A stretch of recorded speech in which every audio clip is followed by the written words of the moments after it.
మల్లన్న గారు చెప్పినట్లుగా కొద్దిమంది ముఠాలుగా వాటికి పేదల పేరు ముందు తగిలించి ఆ ముసుగులో మిమ్మల్ని మోసం చేసి దగా చేసి మీ కాయ కష్టాన్ని వాళ్ళు నిధులుగా సమకూరించుకోవటానికి ఇటువంటి పన్నాగం పంతే ఆనాటి ప్రభుత్వం నిమ్ముకు నీరెత్తినట్లుగా ఉంది, పట్టించుకోలేదు.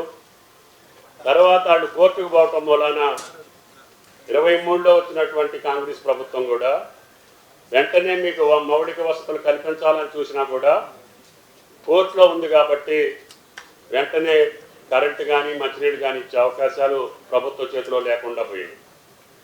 దాన్ని కలెక్టర్ గారు వచ్చిన తర్వాత పదే పదే పరిశీలించి ఆ యొక్క కోర్టు యొక్క తీర్పుకు అనుగుణంగా న్యాయస్థానం ఏదైతే ఇది భూదాన భూమి 31 ఎకరాల 7 గుంటలు దాంట్లో ఇచ్చినటువంటి భూదాన పట్టాలు అనేటటువంటి బోకస్ అవుట్ సైడ్ పట్టాలు ఇచ్చారు.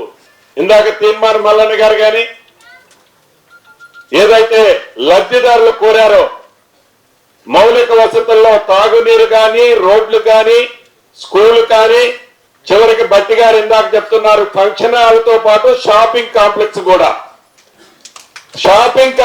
కూడా అక్కడ షాపులు కూడా ప్రభుత్వ పక్షాన్ని కట్టిపిస్తాం. మీరు ఇళ్లు కట్టడానికి ముందే గౌరవ ముఖ్యమంత్రి గారు ముగ్గురు వచ్చే ముందు చెప్పారు, మీరు ఇళ్లు కట్టడానికి ముందే మౌలిక వసతులన్నిటినీ పూర్తి చేపిస్తాం. ఈ రాబోయే వారం రోజుల్లోపే మీ కట్టుబడికి కావాల్సిన నీటికి సంబంధించిన వసతులను ఏర్పాటు చేస్తాం. ఇక్కడే కాదు, ఏదైతే మండలాల్లో కట్టుకుంటున్నారో ప్రతి ఇందిరమ్మ ఇల్లు ఇచ్చే పేదవాడికి ఎలా ఇస్తున్నామో వాళ్ళు కూడా యుద్ధ ప్రాతిపదిక మీద కట్టుకోవాలని కూడా మనస్ఫూర్తి